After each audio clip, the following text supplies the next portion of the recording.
ছাত্র জনতার গণ আন্দোলন ঠেকাতে দলীয় ট্যাগে শিক্ষার্থীদের বিপক্ষে অবস্থান নিয়েছিলেন সবিজের একদল শিল্পী। খুলেছিলেন আলো আসবেই নামের একটি হোয়াটসঅ্যাপ গ্রুপ। সে গ্রুপের অন্যতম সমালোচিত নায়িকা অরুণা বিশ্বাস, যিনি গণ আন্দোলনের সময় শিক্ষার্থীদের ওপর গরম জল ঢালতে বলেছিলেন।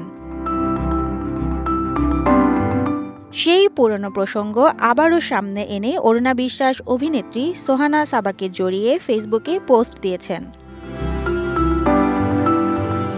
২৫ জানুয়ারি ফেসবুক স্ট্যাটাসে অরুণা বিশ্বাস লেখেন, সাবার গলা ব্যথা, কথা বলতে কষ্ট হচ্ছে, বললাম গরম জল খেয়ে নাও। সাবা বলল আলো আসবেই থেকে পাঠিয়ে দাও। এর আগেও গরম পানি ঢালা প্রসঙ্গে ব্যাখ্যা দিয়ে অরুণা বলেছিলেন, বলা হচ্ছিল হাসপাতালে আগুন লেগেছে, ওখানে কেউ ঢুকতে পারছে না। আমি বলেছি গরম জল দিলেই হয়, গরম জল তো কামান থেকে দেয়, জল কামান লিখি নাই আর কি, ওখানেই বোধহয় মিস্টেক হয়েছে, কামানে যে গরম জল থাকে সেটার কথা বলেছি।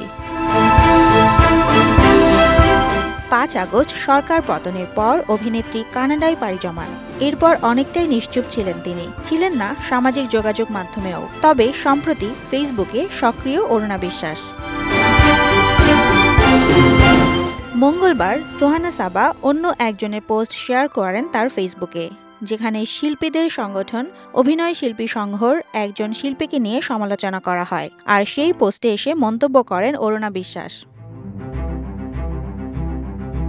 তার কথায়, এরা গিরগিটি, এরা ধান্দাবাজ, এরা নিজেদের লুকিয়ে আমাদের ভেতরে ঢুকে কাজ বাগিয়েছে, কোটি কোটি টাকার কাজ করেছে, চেহারা বদলে এখনও কাজ করছে, আমাদের বোকা বানিয়েছে, দালাল তো ওরা, ফ্যাসিস্ট ওরা। ডেস্ক রিপোর্ট, সাম্প্রতিক দেশকাল।